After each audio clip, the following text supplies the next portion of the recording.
Welcome back to Crosstabs. I'm your host, Farrah Bostic. Today on the show, we're diving deep into the fast-changing world of political campaigns with someone who's had a front row seat to its transformation. Dr. Michael D. Cohen is the CEO of Cohen Research Group, a leading firm at the intersection of politics, public affairs, and corporate strategy. He's the creator of the Congress in Your Pocket suite of AI-powered mobile apps and teaches digital political strategy at Johns Hopkins and NYU. He's also the author of Modern Political Campaigns, now in its second edition, with a timely new chapter on artificial intelligence. In this conversation, Dr. Cohen walks me through the evolution of campaigns from loosely organized operations to today's high-speed, tech-enabled, data-driven, consultant-driven machines. We talk about how strategy has shifted from relying solely on polling to navigating a complex web of information sources. We also explore the rising importance of crisis communication, the fine line between authenticity and brand control, and the double-edged sword of AI in campaign operations. It's a candid, clear-eyed look at the machinery behind modern elections and what it means for democracy, strategy, and the future of campaigning. I think you're really going to enjoy this conversation. Let's get into it. So this is our first time getting to chat, and while I, have read your bio, I've read the background that brought you to writing this excellent sort of book primer on modern campaigns. I'm just curious about kind of how you came to be who you are today. What's your backstory? Okay, so I grew up on Long Island. Everything starts in Long Island. And so I think to a real extent, some of that is sort of echoed in my background. I think the first political thing that you'll find in my background really is growing up around, a family that was just active talking about policy and politics around the dinner table. We would watch and have on Peter Jennings at night. And, during commercial breaks, we would just have at it. And we would just talk about, we were a very boisterous family talking about our points of view and stuff like that. It was encouraged. And I think that that was something that always really interested me from the jump. But I spent a summer in Argentina where I learned through the American Field Service, which was a wonderful program, still active for foreign exchange students. And it really got me outside my bubble because, as you would imagine, Long Island is kind of this bubble of people. And it was neat to see how other people live and the struggles that they have. And I realized, wow, some of the issues that I see from time to time, have a real world impact, halfway around the world. And so I studied political science and communications in college, went all the way through PhD, but sort of became very active in politics in college as a candidate for myself. I ran for student senate. I did stuff for my fraternity. I was the fraternity council vice president, and then I was also the graduate student council president, where we started the first orientation for students, and that launched sort of my interest in, oh wow, we can actually do things that really impact people. And so, as a master's student, I ran a congressional campaign. He won a three-way primary, but it got beat by a very strong incumbent. And then when I finished up my PhD, or was finishing up my doctorate, I was finishing up my dissertation, and a fraternity brother of mine was running for office on the Republican side over on the west coast of Florida. And he said to me, "Hey, I need a campaign manager. Would you come?" And I said, "Sure." And so he talked to the Republican Party of Florida, and I ran his campaign and two others. And unfortunately, my guy was the only one who lost. Oh, no. Yeah, the other two won. And the big deal there is that at the end of the campaign, my candidate, Nancy Argenziano, who was the Barracuda running against the Manatee Lady. This is like one of these crazy face-offs in politics where everyone has a nickname. This is pre-Trump, so it was even funnier at that time. She was an underdog, and there was no way she was going to win this election. The incumbent was very well liked, but my candidate was on fire. She was terrific. I kept telling the party that, you got to watch this one. This one's really taken off. They did. And to give you a sense of politics at that time, Alphonse D'Amato, who is the senator from New York, was head of the NRSC at that time. And they dumped money. It's so much money that they dumped it into like small races like mine for state house over on the west coast of Florida. And it was a good investment. I mean, we ended up winning that race because of some of that money and some of the other things that obviously we did, and of course the candidate. And it turned over the House in Florida for the first time since Reconstruction, and it hasn't gone back. I mean, I was Right. literally there when that happened. I was on the phone with Frank Terraferma, my boss, and I said to him, "Hey, I think we won. I just got off the phone with Hernando County, and they said we won. Hillsborough said we won. We're in. We got it." And he goes, "Can you repeat it for me?" And he put me on speaker, and all of a sudden I heard this roar of like applause, and I was like, "What just happened?" I'm literally on the phone with like one phone in one ear and one phone in the other ear, and I'm like, "What just happened?" He goes, "We just took over the Florida House for the first time since Reconstruction." And I was like, Wow. all excited. So I worked for the Gallup poll. Then Mm. I worked for Tony Fabrizio for a number of years, where we actually had Trump as a commercial client. Mm. And later on, I opened up my own shop. And I also got a chance to work with Mark Penn, who was his opposite number over at Right. Dole. Mm-hmm. When Tony was on Dole, he was on Clinton. And so I Mm. got to see really like two really competing ways of not only looking at politics, but also ways of looking at research.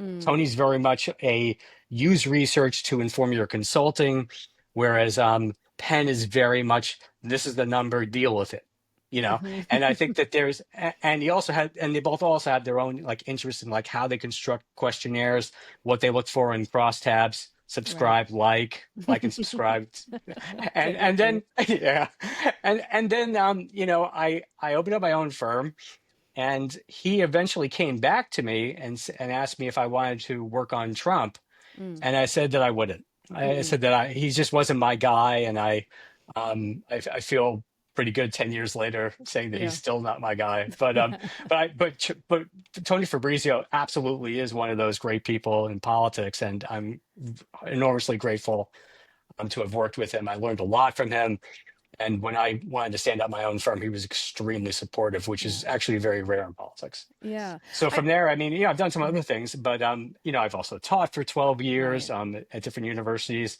But the reason why there is a book is because there Mm-hmm. was a class that I taught at the University Mm-hmm. of California in DC. Mm. Basically, this is a program where if you're a student in any of the universities that under the UC system in California, and you wanted to come and intern in DC, we also had classes for you. Oh, smart. One of them was called Modern Political Campaigns, which I taught. There Mm. was no textbook for it, and I said to myself, someday there really ought to be one. And years later, after fits and starts and having a book deal way before I even wanted to do it and I could do it, we had just started my own firm. We had our second child on the way. We were moving from Maryland to Virginia, and I somehow stumbled upon a friend of mine who had a book was coming out, and I was like, "Oh, that's great." And I took him out to celebrate, and he goes, "Well, what about you? You're a PhD. Shouldn't you be writing?" And I said, "Well, I have these other things going on in my life. I don't have time." And he goes, "Well, give me an idea." And so I gave him an idea, which ended up not being Modern Political Campaigns. It was about the permanent campaign, which is like the last Mm. chapter of this thing. Mm-hmm. And he goes, "Oh, this is great. I should introduce you to my publisher." So I go and I meet his publisher, and he goes, "Yeah, we should do this." And he gave me a contract, and I was like, "Oh shit! Like, I don't have time for this." And as I said in the preface to the first edition, a good friend of mine died Mm. during this period. Um, Groomsmen of mine, who we were both active on campus together, we were very close, and it hit me hard. I just all the extra like time that you have in your life where you think, "Okay, I'm going to dedicate it to this." I was just Mm-hmm. grieving. And Mm. I didn't sleep for, a good couple of years real well. And this wasn't just because we had young kids, but it's just like I really had a hard time with it. I mean, he was in his 30s, I was in my 30s at that time. Yeah. And I put it on a shelf for a long time until, fast forward to COVID, where we're all locked down. Yeah. I left a job not on my own Mm-hmm. volition. And I was like, okay, I have all this time. Maybe I should take a crack at this thing one more time. But before that, I actually hung out with a friend of mine at the APAC conference. His name is Tevi Troy. He's also a really good writer. He's got a great book out called The Power and the Money, which is like Mm. the intersection between politics and business. And I said to him, "I'm really stuck in my book. Every time I try to write it, it sucks. For the past 17 years, I've been basically getting like $0 and 0 cent royalty checks from from my publisher. Eventually, they're going to figure out that I'm the guy who hasn't written the book yet." And he said to me, he goes, "Well, what are you teaching?" And I told him about what I was teaching. And he goes, "Well, dumbass, that's your book. Why Right. don't you just write that?" And I said, "Oh." And so we get locked down in COVID. It comes out of me in 8 weeks. I Amazing. send it off to my Mhm. publisher, and I think there's no way. I do all the research on how to publish it to Kindle, figuring that's the way it's going to happen. And he comes back to me 2 weeks later and says, "We're going to publish it." It's And amazing. now we've had a second edition, and we included it completely, revamped the thing. It's like 30% bigger, and it also has a chapter on AI. And Hmm. it really becomes a book that I wanted to be able to use in class, but also I would have loved to have had as a college student thinking about, well, what's my next step working in politics? Like, what are the jobs? What are the kinds of things you can do? How are these things actually run? Mm. And so it's very much a nuts and bolts kind of thing, in addition to, telling some fun stories from my own career and other people's careers. Yeah. I mean, one of the things I appreciated about, well, many things I appreciated about the book because it kind of shows up in a few ways. And one is just the way that it addresses the way that campaigns and politics and technology have evolved. And obviously, if you were writing this book, pre Citizens United, it's a different book. If you're writing it, Absolutely. your second edition has the section on AI. If you're writing it 5 years ago, I'm sure it doesn't have that section as much. It didn't. Um, Yeah, and also I'm interested in, something you alluded to earlier about the kind of professionalization of the business, like, your first campaign going and working on a buddy's race. Like there is this, there was a big piece in Slate a week or so ago about kind of the professionalization, consultant brainification of the Democratic Party. And so when I was looking through your book, I was thinking about how all of this has changed over time. And even a couple years ago, I read a book called The Super Pollsters. I don't know if you've uh-huh. come across this book. Absolutely. And Yeah, it's got these wonderful sort of shapes of relationships between candidates and pollsters, candidates and strategists and campaign managers and pollsters, all of definitely. that. Yeah. Um, and so maybe we can just sort of start with, what do you see as kind of the big changes in the way campaigns are run over even just say the last couple of cycles? Because it feels like there's been a lot that's changed. Yeah, I mean, my book kind of it's one of the theories of the whole book is that it's one of the big three, professionalism, technology, and speed, and nothing happens without this being professionalized. So Mm. normally, what would happen is that like me, 30 years ago, literally almost 30 years ago, I was basically in Florida, and they give you no training. You have Right. nothing. However, there were sort of these things in the background that were like professionalizing politics in the background. So you had Campaigns and Elections magazine, Mm-hmm. which was a big deal, which is still around and going to be celebrating its 40th anniversary this year. You had some programs, like there was a political management program at GW. But for example, I wanted to do communications and politics, and now there's a whole field of political communication. I Mm. had to invent that on my campus for me because I wanted to do that. So I ended up with a master's in mass comm, and then I ended up with a PhD in political science, but I also had somebody from mass communications on my PhD committee. Uh-huh. So in that period, even though politics, you started seeing people coming into it with more math skills, more traditional, writing skills, like a lot more political background and experience before they go ahead and run campaigns. Most of the time, it was just the Wild West, right? Mm. Get me a kid who can come in here and help me knock doors and stuff envelopes, right? You move from there to a period where I would say that there's probably half a dozen to a dozen campaign programs right now at the university level. At the universities where I teach over at NYU, there's a program, and also at Johns Hopkins University, there's a political communications subsection under the communications program, which is where I teach. And also, still obviously, GW and others have picked up on this. Mm-hmm. So there's a university component to this that sort of developed over the past 30 years. And then on top of all of that, you have campaign schools that the parties initiate to go Mm. ahead and train people. And then now you have places like Leadership Institute, which is sort of a quasi party related organization, and others. So, Mm-hmm. for example, if you want to go ahead and work on Aristotle platforms, which is a platform to help run your campaign, they will give you training on how to Mm. use those platforms.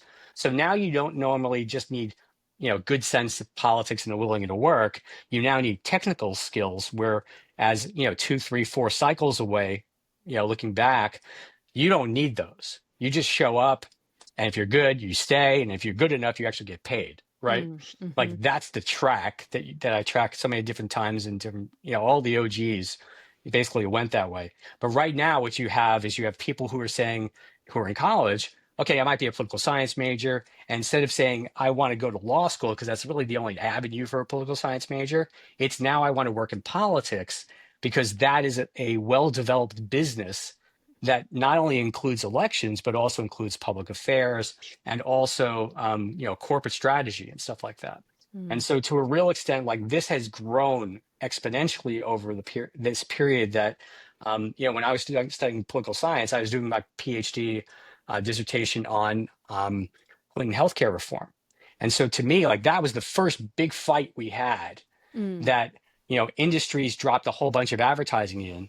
And you should have people look up, and maybe you'll put in the link, the Harry and Louise ads, Mm-hmm. where there was a couple sitting around a table saying, oh my God, this is going to cost us so much money. I don't want this. Right. And it helped to shut down the debate inside the halls of Congress. And it really pushed certain people to make decisions that they wouldn't have normally have done. And then basically that exploded an entire subgenre of politics to public affairs, where all of a sudden now you have organizations, whenever they have anything before the government, if it's existential, they're spending tons of money not only on lobbying, but they're also spending money on comms, and they're spending money on polling and public affairs polling. Mm-hmm. And I wonder about, I mean, it's interesting to market from the Clinton healthcare reforms and the Harry and Louise ad, which I vividly remember. And also thinking about some of the campaign finance changes and all of the all of the super PACs, all of the dark money, et cetera, that's being Mhm. spent. And one of the things that I thought was interesting that you address in the book is kind of a challenge of coordination of like whereas before the parties kind of were ultimately, I don't know about in charge, but certainly had a lot of weight that they could throw around. Now there's a little more competition over that weight. And to your point, there's industry groups, there's individual businesses, there's PACs that are loosely affiliated or merely supportive of a candidate or a campaign or cause. Maybe talk about how that has also shifted the kind of universe. And I mean, my sense, even as you were kind of talking through that I hadn't thought about before, is Yeah. well, you add more money to it, you get more professionalization, right? There's more Right. Yeah. more money, more Yeah. jobs, right? So, Yeah. More, yeah. more money, more jobs, more well-paying jobs. Right. And so, Hmm. the more money that goes into politics, all of a sudden you could do much more. Right. Hmm. And because you could do much more, you could hire more people and you could spend more money and you can do lots of more things. But that's just sort of basic, right? But Hmm. the thing that you're getting at here is actually an underrated point. And sometimes when I get interviewed, people don't really get that. So great job.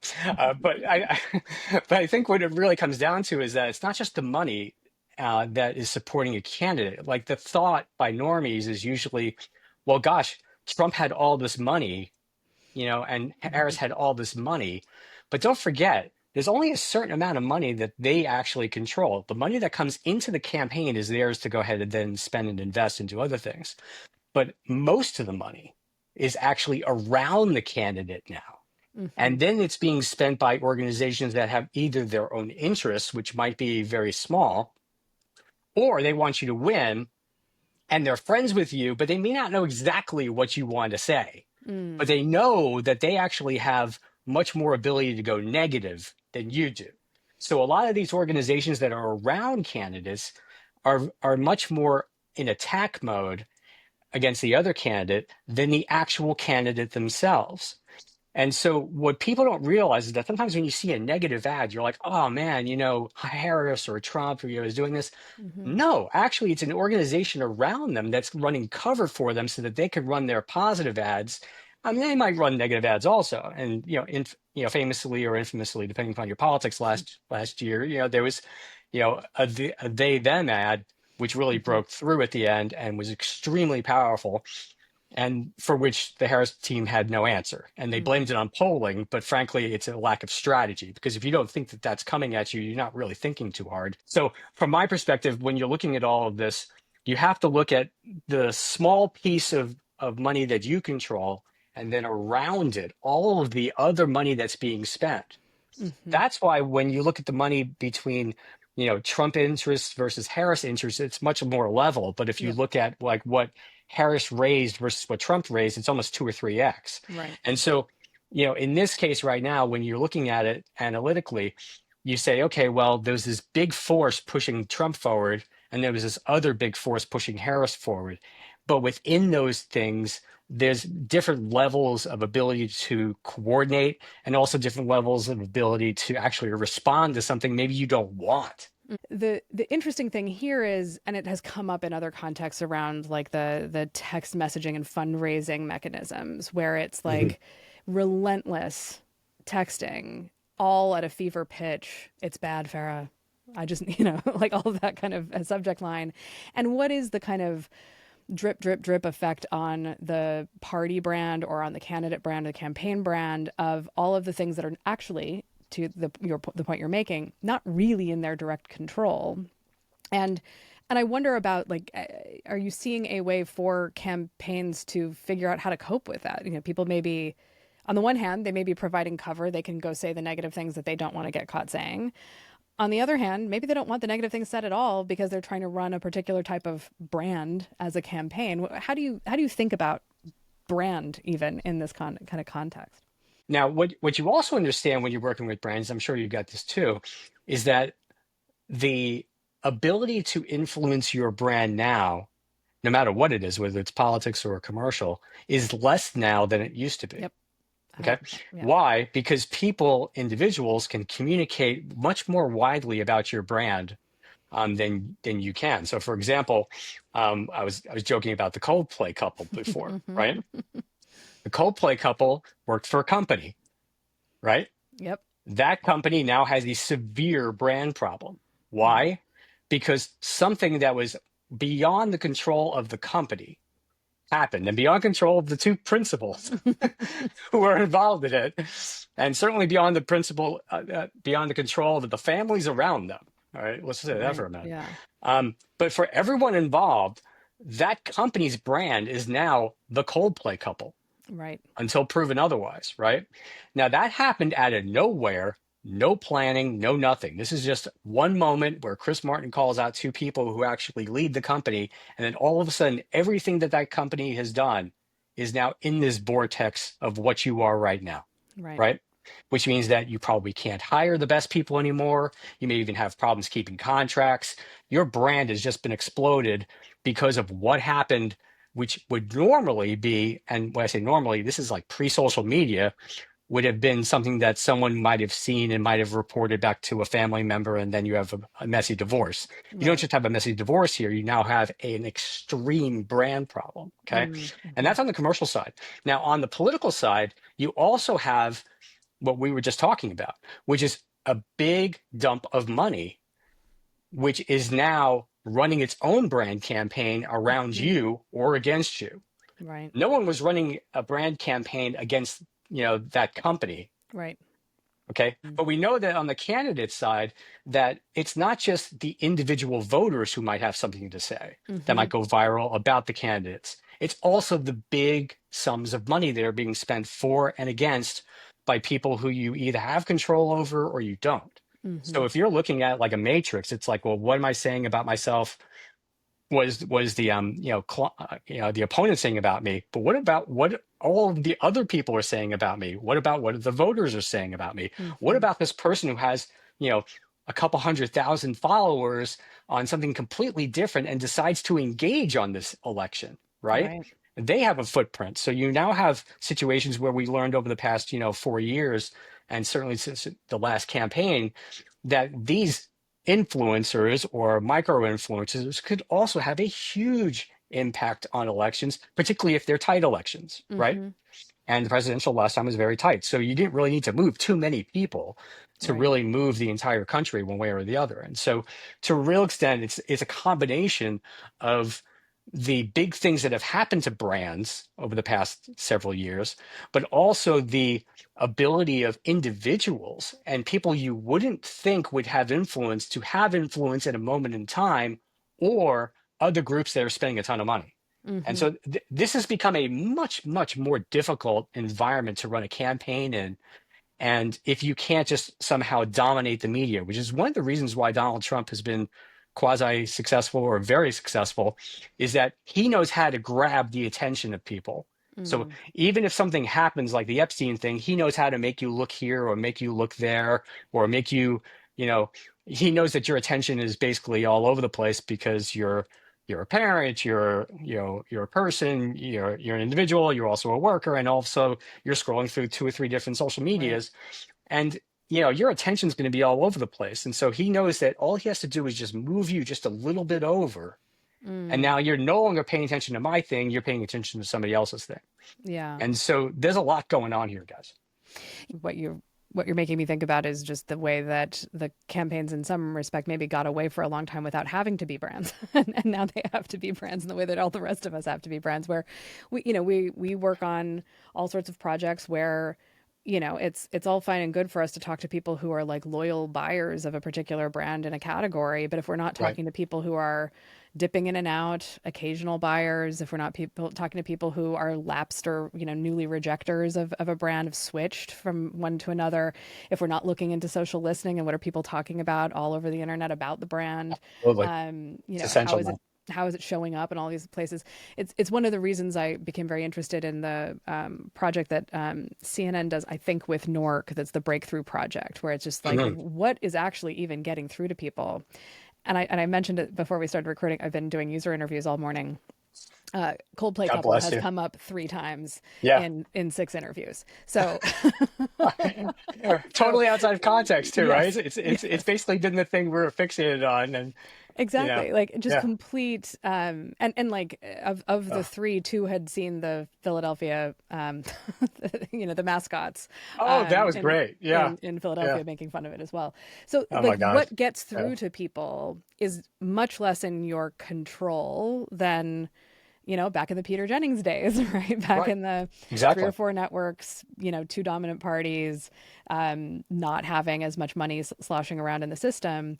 It seems like, given that, the universe, I was very excited to see this section of your book because it has been a thing I've been trying to find someone to talk to me about.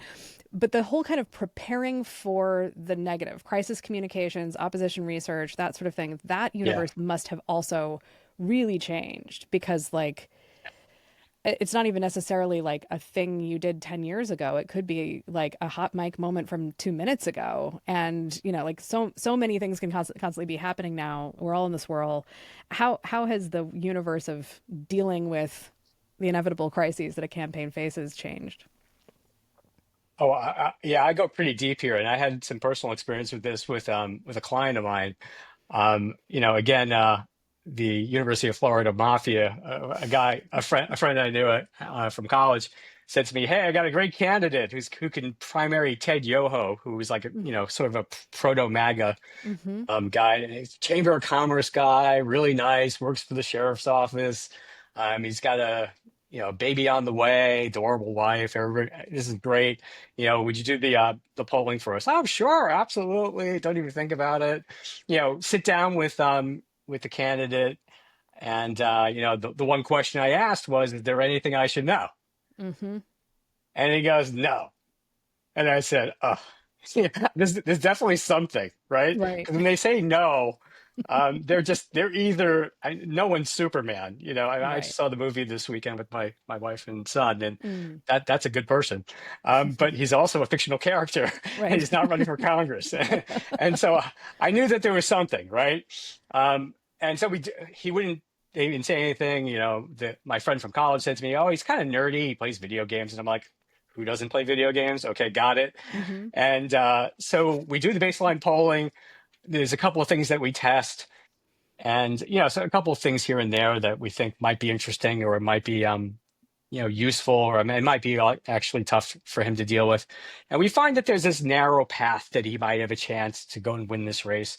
It's narrow, but it exists, right? And so there's some hope. And so the client decides to go forward, decides to run for Congress. And apparently, he had gotten close enough because Yoho obviously has pollsters too, Mm-hmm. and they did a little bit of work, and they found that our guy was getting a little bit closer. And then on some random Tuesday morning, there's a website called redstate.com, And Mm-hmm. RedState.com was run at the time by a guy named Eric Erickson, who's now has his own media empire, essentially. Mm-hmm. And on the front cover, right, above the fold, shall we say, Mm-hmm. front page, there's a picture of my guy in church, and then my guy dressed up like a vampire, and then my guy dressed up as a zombie. Now, if you are running in a left of center, place on Long Island, you might be able to get away with this. If you are running on the middle of Florida, rural area where the guy you're running against is a large animal veterinarian, who probably takes care of most of the animals in the area, and you're now dressing up as a LARPer, that Mm. actually is the thing I was worried about. And so I get on the phone, I call my buddy and I say, hey, have you seen the news this morning? And he goes, well, oh, what? I said, redstate.com. And he opens it up. He goes, oh, man. I said, so obviously we're not going to do any more polling here because we're done. Okay. You don't need to pay me anymore. All right. Okay. What you've got to do is you've got to make sure that he gets out of this race so he doesn't destroy the rest of his life, because Mm-hmm. his candidacy is over. He goes, okay, I'll go talk to him. He talks to him and he goes, nah, he's going to stay in. And I'm like, that's your funeral. I'm out. And so a few weeks later, I get another phone call from my friend. And obviously, we're not doing any polling. I throw my hands up. We're out. We're going to die. There's no way. Mm-hmm. And he goes, we just got a phone call from, and this is actually oddly, specifically interesting right now. Got a phone call from Stephen Colbert's people. He wants to have your guy on. And I said, are you kidding me? Under no circumstances is this guy available to be on the left of center, very liberal, Mm-hmm. show. Who do you think this is going to help him for? He's running in a primary in like rural Florida on the Republican side. I'm like, please tell him no. Gets off the phone with me. Okay, well, I'll go talk to him. And he comes back and he goes, Jake's going to do it. I'm like, no, no, please tell me that's not going to happen. He does it, and it's awful. Colbert shows up in costume, in a vampire outfit, in a poof of smoke. Uh-huh. Our guy shows up sitting in a suit, looking like stiff as a board, going, I don't understand what's going on now, Stephen. And it gets Mm-hmm. worse from there. And I actually use it in all my classes to show that, look, you may not think that dressing up as a LARPer is a problem, okay? And maybe I mean, in your private life, if you want to go do that, fine. I mean, you're not hurting anybody, Right. right? Mm-hmm. But if you think that that's going to be okay in a Republican primary in that district, running against that candidate, you haven't really thought this through. And so, in that chapter, I talk about, what happened to this guy. His name is Jake Rush, and anyone could go ahead and Google him. It's still there. Like Mm-hmm. the pictures are still there. And we're talking like 10 years later now. Right. And, the point is like when you're running, you need to be honest with your team. And this is like, whether it's commercial or whether it's, political, if your teams aren't honest with you about your own vulnerabilities, well, then when you find them, you can't do anything about it. He was totally caught flat-footed. They released a press release with him dressed up like, the Big Bang Theory with his wife, and how Mm. cute is this? But you can't get the picture out of your mind of what, Don Vandersloot or something like that looked Yeah. like. It was really creepy. And you put that up against this, it's not going to happen. And so to a real extent, what we tell our clients all the time is like, look, do you want to be Jake Rush, or do Mm-hmm. you want to do this? Because you might lose a race, but you don't want to lose your name. Yeah. I mean, it's such an interesting thing to think about because some of that is like, living in the generational transition that we're in now, quite a few more people have, engaged in some LARPing and some video game playing and whatever, and may Sure. consider that to be fairly, I mean, it's benign. But, in Central Florida, running against, an agricultural vet, it's weird. And so you've got to I'm in like, place. Yeah. yeah, it's so Yeah. context dependent what's going to be seen as, and I think like a couple of weeks ago, the New York Times got thumped all over social media for trying to make a big deal out of a guy born in Uganda to South Asian parents filling out African nation on a form for a college he didn't even get into. Like in New York Right. City, Right. nobody cares. Like Nobody this, cared. this Yeah. is a context where like you Yeah. wasted a bunch of ink. Like that's what happened here. Yeah. But Nice, someplace nice else, reporting, but nobody cares. Yeah. yeah, Yeah. someplace else it might matter more. Again, like Sure. out here in Suffolk County, like if you're not like multi-generation from the town of East Hampton, you are never getting elected here. Yeah. And they're going to run out Exactly. of people before they're going to allow someone from outside to win an election. And like this is so context dependent, and it is also like a bit of a, you could imagine a scenario in which Rush did go on the Colbert Show, understood that it was a joke, played along with it, and emerged with a bigger brand than he had before, because now he had a national stage, and before that, he didn't. Yeah. But And when that's we talked to not him what about happened. it, I said, have you met our candidate? He's not funny. You know, he's not funny. And he's not self-aware either. Okay. I Yeah. mean, and so it actually got cringier and cringier and cringier. And it's actually worse to watch now than it was even in real time, because the culture has shifted so far. Like cringe is a thing, right? Right. So, Hmm. students pick up on that right away. They look at that and they go, "Oh my God, that's so cringe. He's dead." And he's dead. It's a 10-minute interview. He's dead at 30 seconds. He's dead, and he doesn't even realize Right. it. And that's the thing. But you're right. If Jake was funny and he showed up and he's like, "Oh yeah, yeah, I'll role play with you right now." Yeah. Well, Right. then you're not even doing it right. I mean, what are you doing, man? Don't you understand? Right. I mean, it could have been like this whole thing, like, "Oh my God, this guy's actually really interesting and funny." But as it turns out, he wasn't interesting and he wasn't funny. And so, like, you have to Right. understand what your brand is before you go into a situation like this. Not that you're thinking, "Oh, well, there's a huge audience." Yeah, but it's first of all the wrong audience. And Mm. then if you can't communicate to that audience effectively, it's not going to be a win. And so, to a real extent, like you were saying, there is a world like on Earth 5, Hmm. where Jake Rush is essentially a senator from Florida at this point because he crushed it. Right. But he didn't. Yeah. Yeah. Well, Yeah. and I think that then leads me to a question, which is, when doing that kind of, um, like there's a very polite, genteel thing you did there. Do you have anything you need to tell me?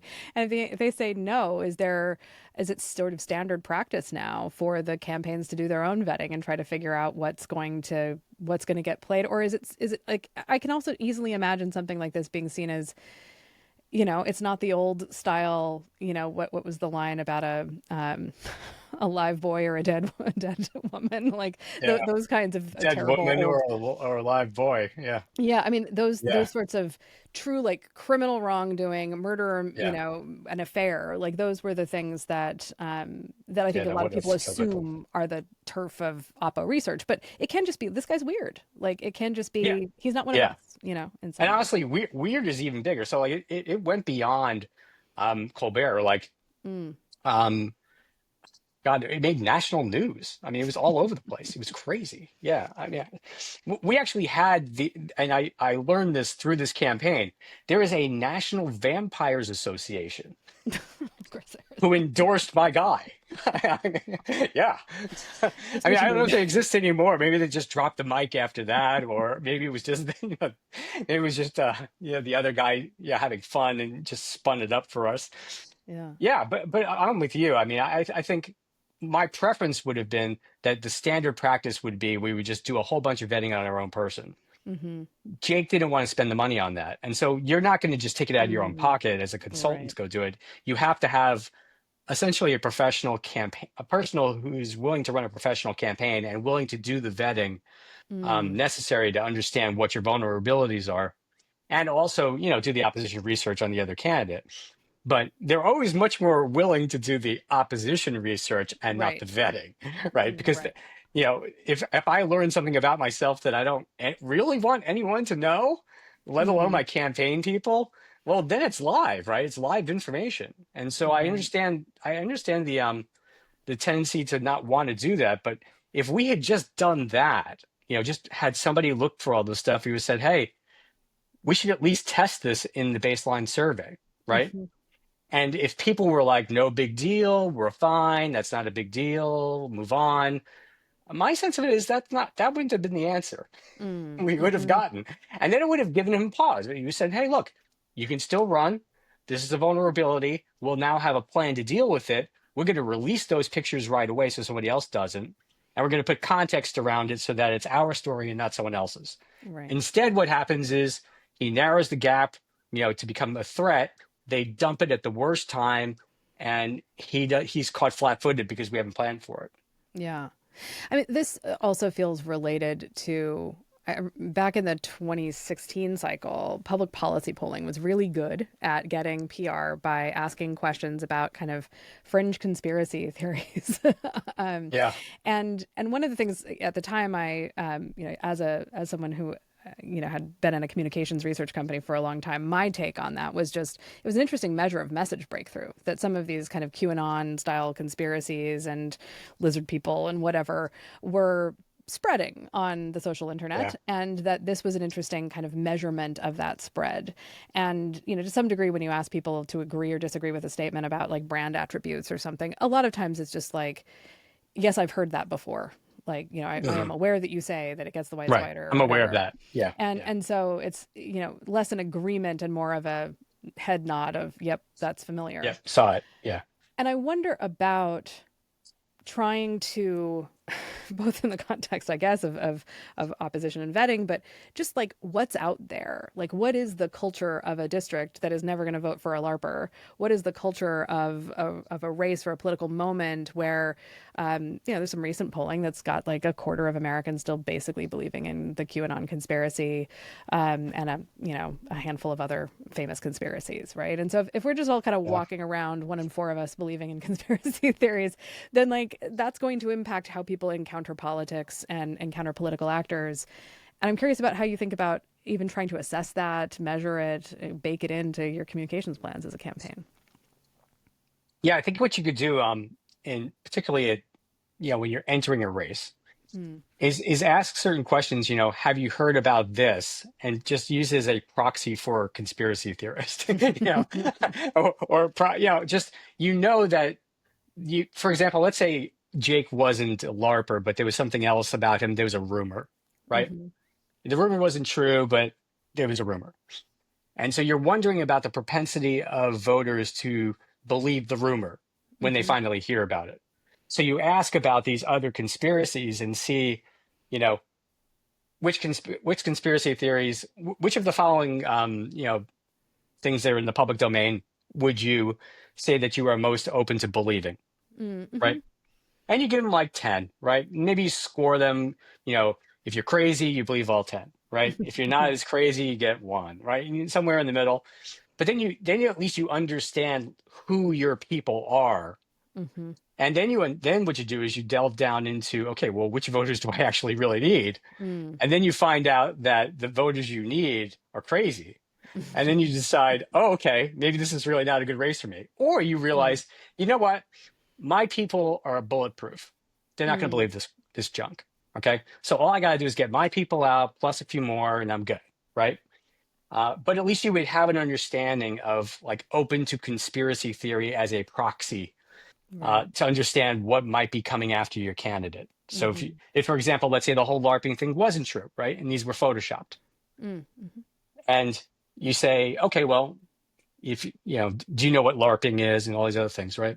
What if I told you that my guy was a LARPer? Okay, would you believe it, even if it Mm. wasn't? Mm-hmm. Or do you think he was hiding something? That kind of stuff. You could Yeah. ask questions around it, and so this is the way I kind of get to these kinds of issues. You don't ask about it directly; you have to ask around it. Mm-hmm. And on top of that, if you wanted to be really crafty, you could say, "Do you have friends or family members who might believe this?" Mm-hmm. Because we know you're not crazy, but we Right. know you're affiliated with crazy, right? Mm-hmm. And so that's the way you get to those kinds of things. And frankly, that's the way we ask a lot of sensitive questions, right? Mm-hmm. You know, not are you a racist, but do you have friends or family, who might believe that X, Y, and Z, right? Right. And so you're not crazy, but are you around people who are crazy, right? Mm-hmm. Mm-hmm. And the more people you find that are around people who are crazy, well, guess what? You're crazy too. Yeah, it's a funny thing. When I first started working in qualitative research, I had a boss who really disliked when people would say, like, well, I can imagine how somebody might like that or might be interested in that. And her press was always like, but do you like it? Is it something you're interested in? And my approach was to kind of come in a little more sideways and say, like, well, what Hmm. kind of people? Right. What kind of people do you think would find that interesting? And then you can Exactly. say, is that you? Like, are you part of that Yeah. group of people? And it kind of just softens the landing a little bit. Where if it's something where they don't really want to admit to it or they don't want to Yeah. get out of their skis, they can have some permission structure to agree or disagree with a thing. So that's a really interesting approach.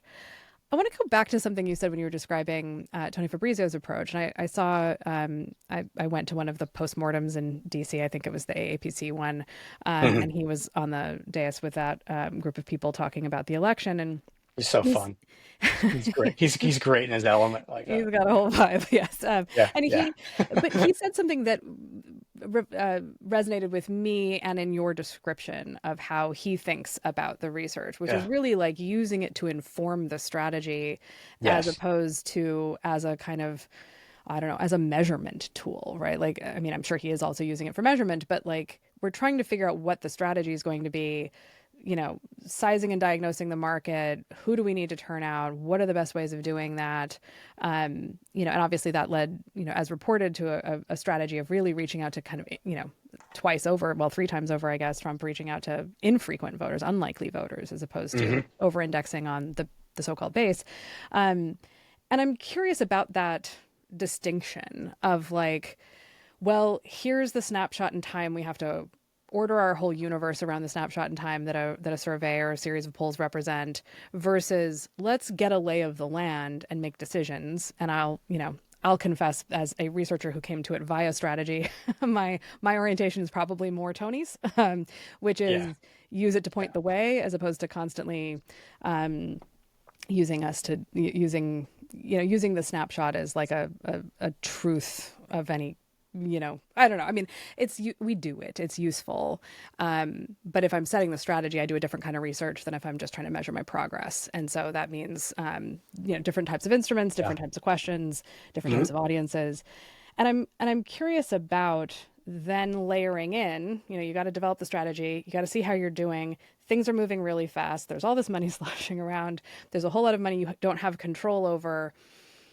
How are campaigns coping with the speed of things now and the number of vectors of information? They've got the voter file, they've got their data, they've got public data, they've got all Yeah. kinds of data sloshing around. How do campaigns cope with just the amount of information they need and that they have in order to run campaigns now?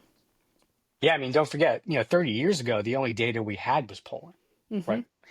We had money. I mean, but you only had like the overall money information. Like you didn't really have really good understanding of, who was giving, why they were giving, what channels they were giving through, and how they came to you. So there's really a huge story to be told between there and here. And I think you're kind of hitting on it here.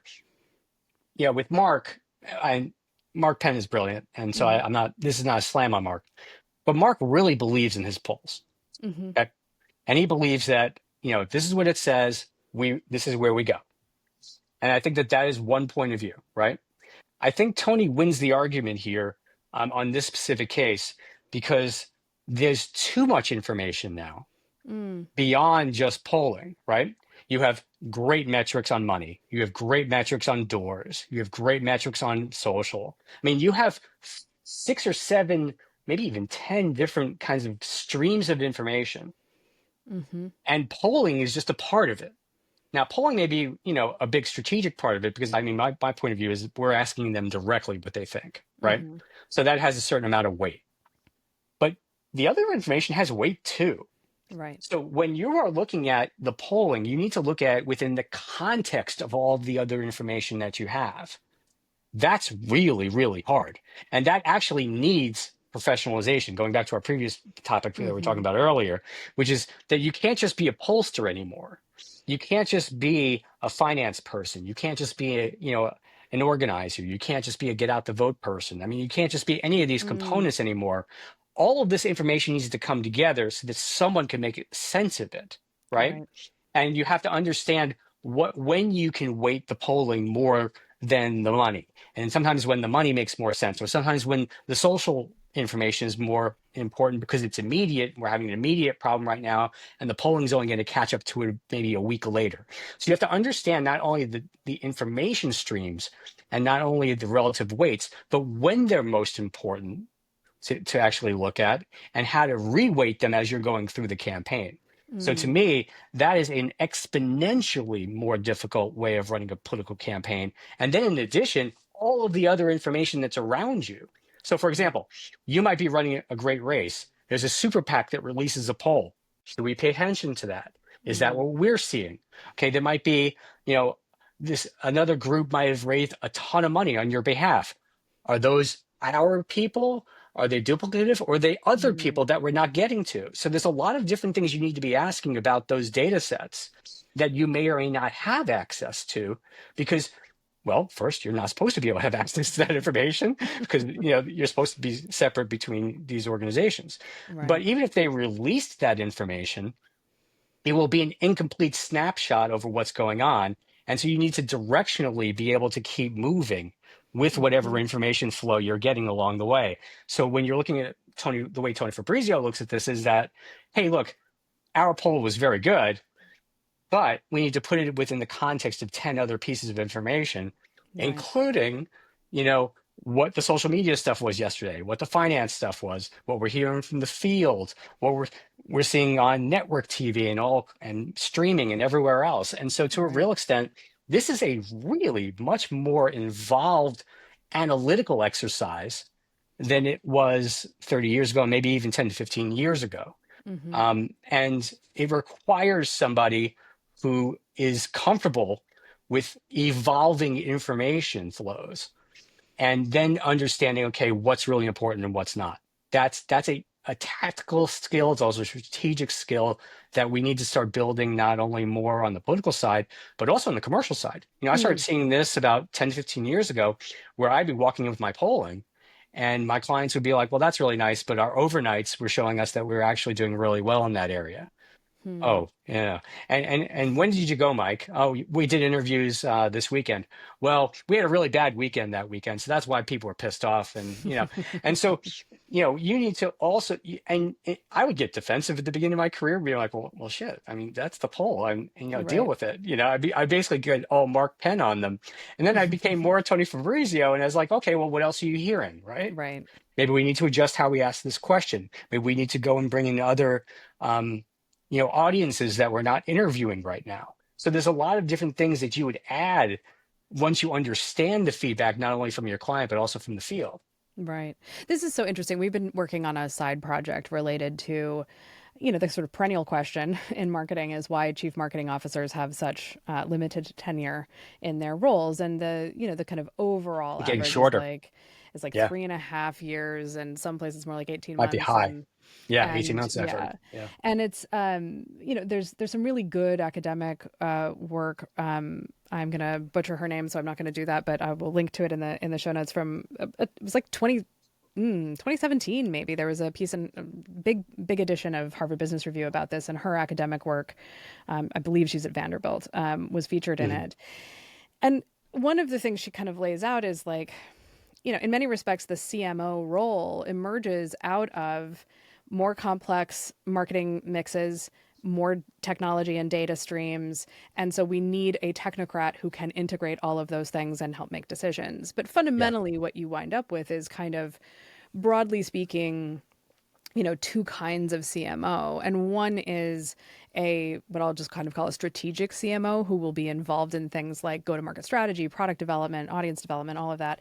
And then a more kind of marketing management CMO who is going to manage the agency relationships and be the steward of the kind of brand communications. And if you come from the marketing only and not the like P&L business strategy type of person, and you get plunked down in a strategy job, you're not going to do a great job. No, And definitely vice not. versa, right? Yeah. The P&L Yeah. strategy person does not want to just be like talking to WPP and negotiating the next ad agency contract, right? There's more to Exactly. life. and Yeah. There is more to life it than feels, P&Ls. yeah.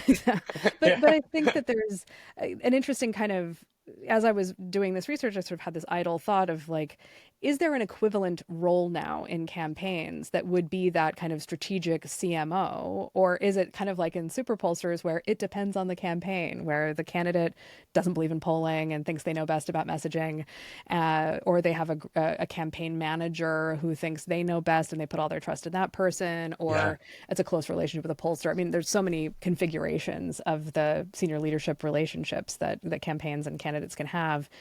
Is there an emergent kind of big role that needs to be in campaigns, particularly national ones, I suppose?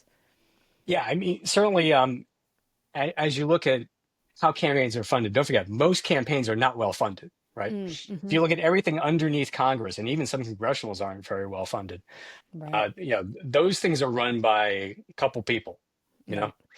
And the idea that somehow they have room for a chief strategist or, big Mm-hmm. thing, they don't have time for that. They may have a campaign manager, they may have a consultant, and at some level they're working together and they're doing best case scenarios for you, right? But Mm-hmm. you're talking about like the big campaigns, that role essentially is the chief strategist role. Mm-hmm. And I have seen that be uh, mainly what pollsters have grown into. So this is basically Mm. where Tony Fabrizio served on that campaign for Trump. And so what he's doing is he's pulling all that information from all over the place, which is helpful. Mm-hmm. And then saying, okay, this is directionally where we need to go. Chris Lasavita on that campaign was the creative guy. Yeah. And Susie Wiles was the de facto campaign manager, even though Mm-hmm. they were co-campaign managers. So she Mm-hmm. was the one who was the operator. I mean, you can see it now. Right. She's chief of staff, right? And Right. that's where her strengths lie. And so I think to a real extent, what you're talking about is, a strategist role. And I think that within companies, for example, the CMO title needs to Mm-hmm. be moving more towards that strategy role. Okay. Mm-hmm. They need to be able to integrate information in a creative way to give Right. direction to the brand. Right. Mm-hmm. And so to a real extent, that is where that CMO needs to evolve too. And I think that we are in that netherworld right now where there are people who came out of creative and then Mm-hmm. ended up as CMOs because they were just really interesting and smart and they could write good copy or they came up with Right. interesting ideas for the brand or they're very brand centric. But they always had research people and like, Mm. yeah, give me the research and that'll help me. We'll test to make sure which of the following, lines will be great, right? Because they're all Right. great, but the one that's really great we'll go Right. with, right?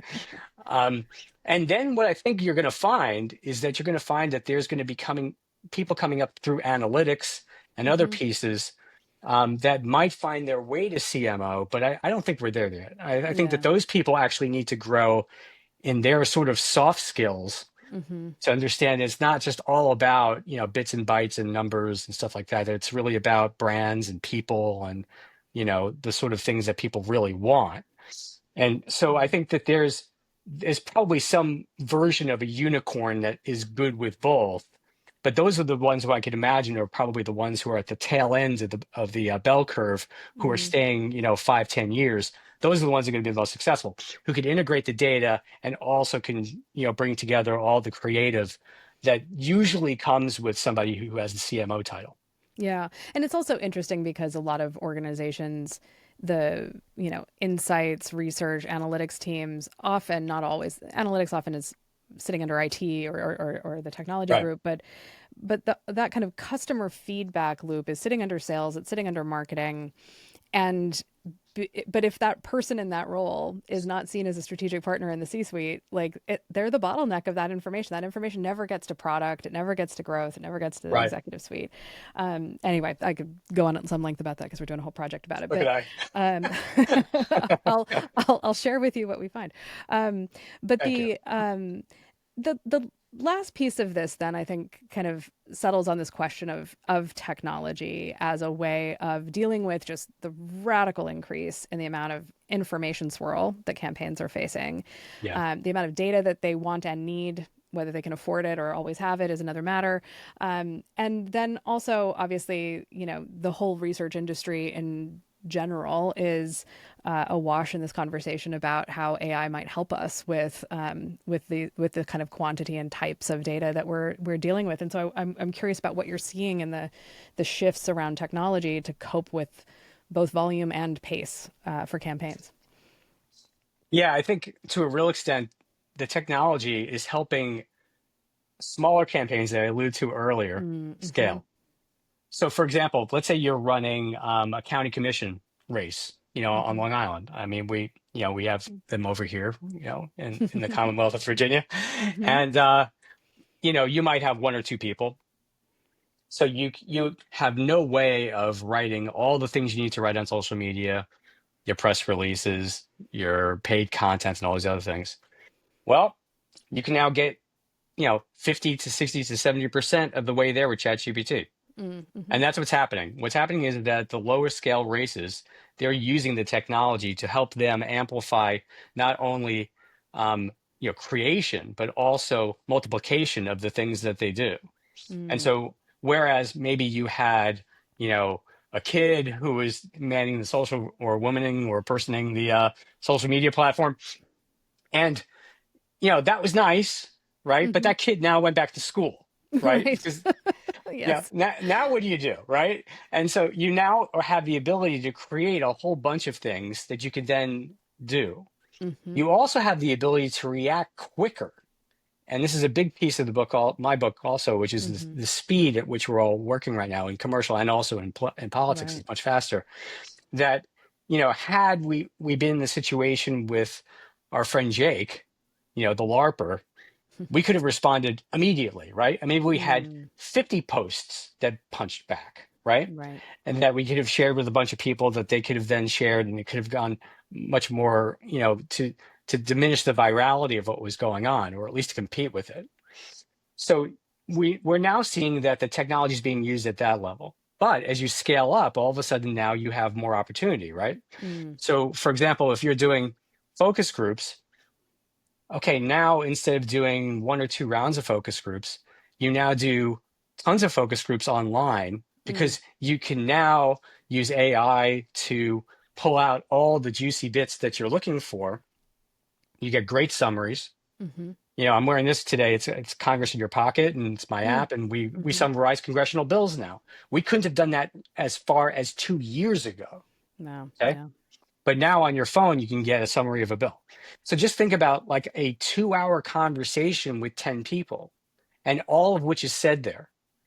Even if you take great notes, you're invariably going to miss something, right? Mm. Mm-hmm. Well, the AI doesn't miss. And even if it does miss, it's going to catch some things that you didn't. Mm. And so if you want to be able to turn around that information to a client very quickly, you get quick summaries, you clean it up. You can now do things in hours that used to take days. Right. Right. And then you can make better decisions based upon the information you're seeing and faster decisions. Mm-hmm. So you're seeing that on the qualitative side.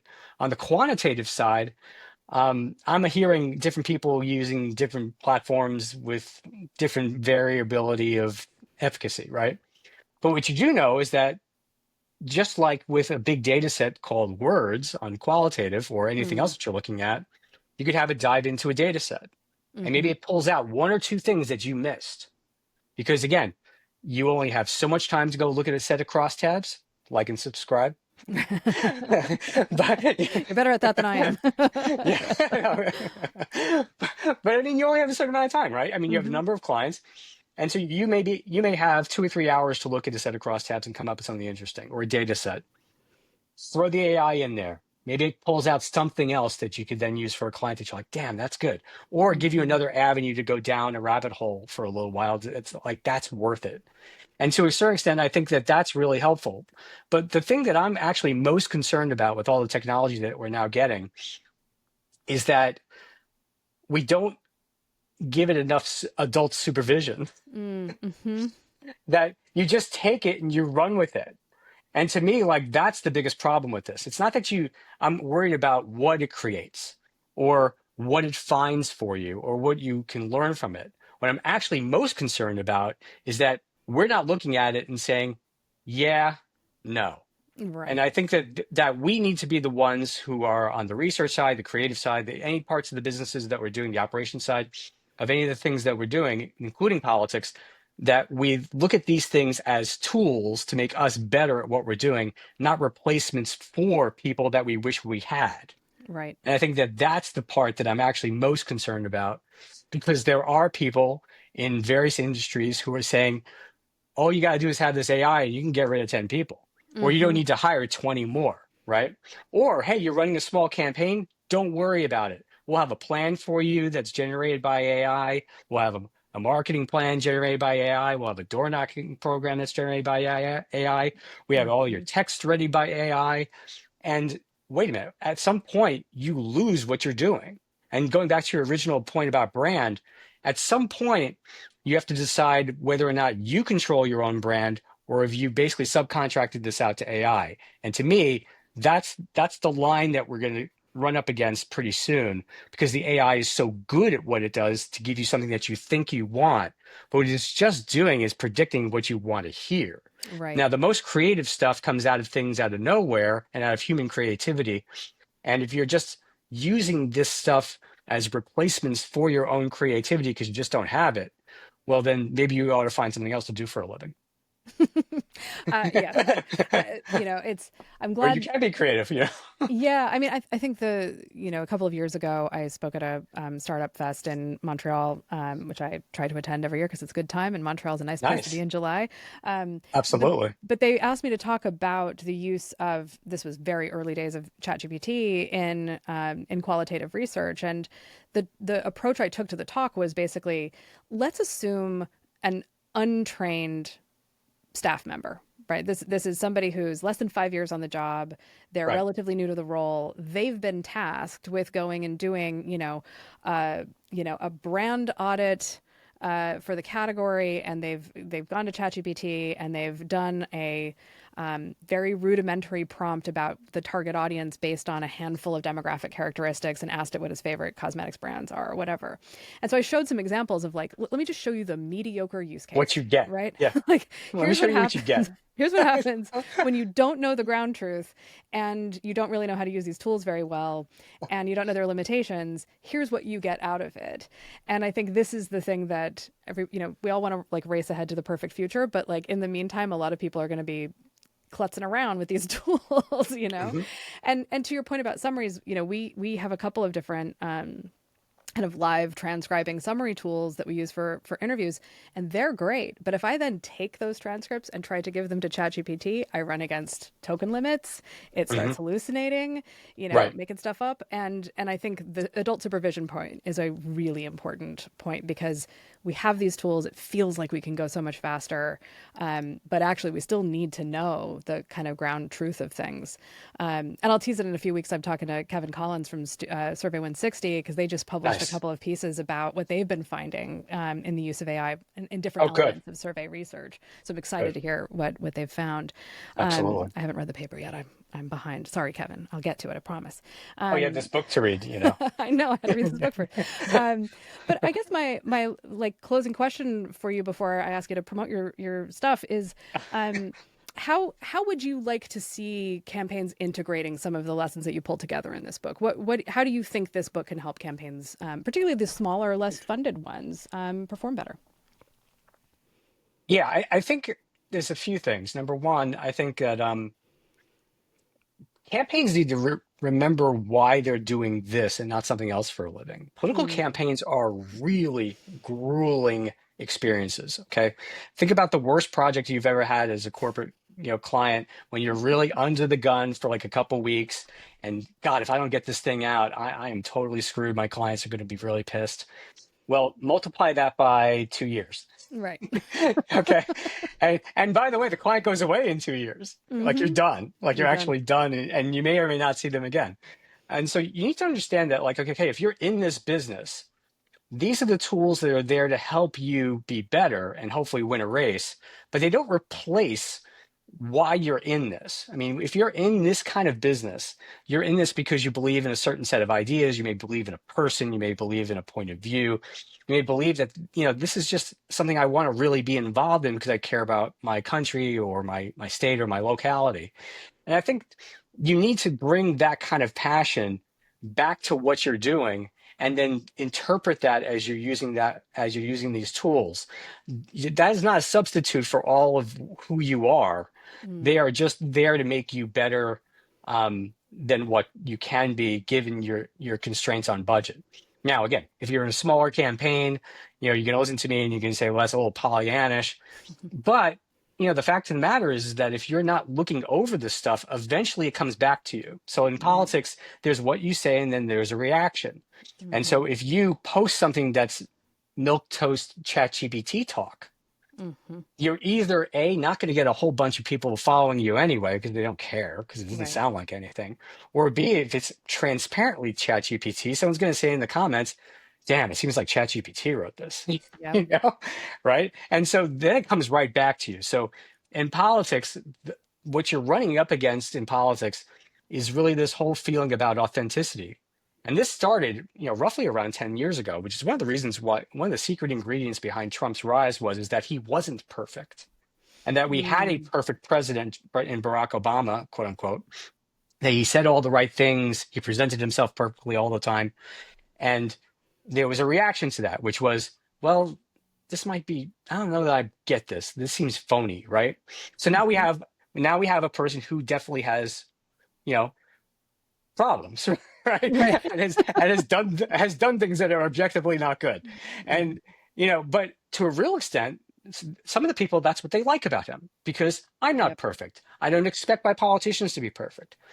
So when you are using these tools, you can't use them in a way that they don't reflect how the candidate speaks.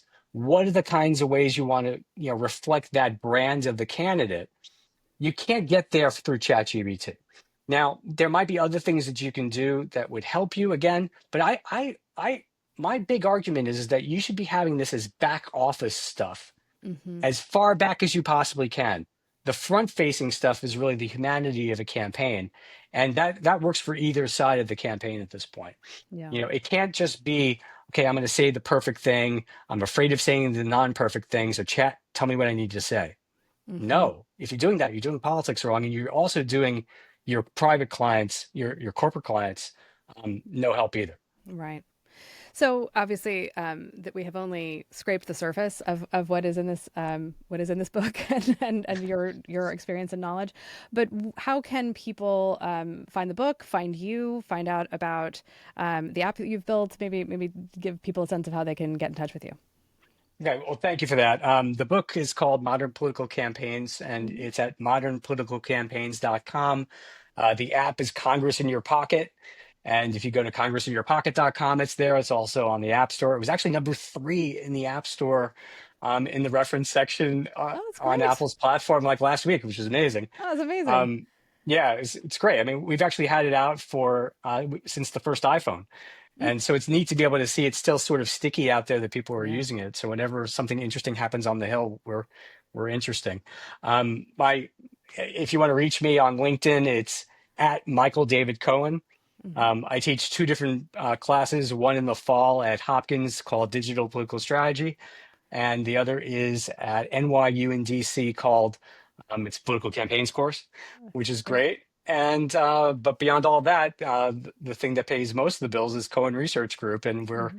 a political, public affairs, and corporate research firm, and we'd love to be able to work with anybody who has any interests, either with just their clients or with public policy.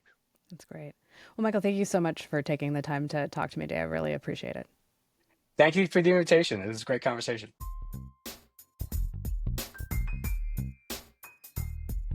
Crosstabs is a production of The Difference Engine. It is edited and hosted by me, Farrah Bostic. Music is from Audio Jungle by S Audio. You can subscribe to our weekly newsletter for free at crosstabspodcast.com. You can also follow the show on Blue Sky at crosstabspod.bluesky.social and on LinkedIn, where we share links to new episodes and newsletters. We also share these episodes via video, and you can like and subscribe to each week's video episode on YouTube at Crosstabs Podcast. Please follow us on your favorite platform, tell your friends about the show, and don't forget to subscribe on whatever your favorite podcast service happens to be. If you want to learn more about what I do, you can find me on all the socials at Farrah Bostic, though I am mostly on Blue Sky these days, or get in touch through thedifferenceengine.co. And that's it. See you next time.